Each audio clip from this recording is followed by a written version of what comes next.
এক গরিব লোক ও ভাল্লুকের গল্প। এক গরিব যার থাকার মতো কোনো স্থান নেই, খেতেও পায় না কোথাও। অনেক ঘুরে ফিরে এক বাড়িতে সাহায্য চাইল, আমাকে একটু থাকতে দিবেন। সেই বাড়ির মালিকের একটু মায়া হলো, সে বলল, অমুক এক জঙ্গলের ভেতর একটা বাড়ি আছে, তুমি যদি এক রাত কাটাতে পারো তাহলে বাড়িটি তোমার।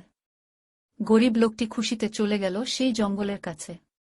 সেখানে গিয়ে দেখল আসলেই সুন্দর একটা বাড়ি, কিন্তু কোথাও কেউ নেই। তার পেটেও অনেক ক্ষুধা।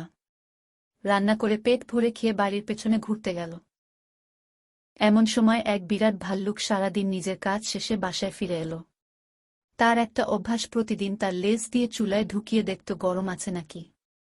সেই মতো আজকেও চেক করতে গেল, কিন্তু সে তো জানত না কোনো লোক তার বাড়িতে এসে এই চুলায় রান্না করে খেয়েছে। যেই না চুলায় লেজ ঢুকালো, আর অমনি লেজ পুড়ে কয়লা হয়ে গেল। যন্ত্রণায় কাতরাতে কাতরাতে সে সেখানেই মরে গেল। বাড়ির পেছন থেকে লোকটি এসে দেখল একটা বিরাট ভাল্লুক মরে পড়ে আছে। তার তো অনেক খুশি, কারণ আজ থেকে এই বাড়িটি তার হয়ে গেল।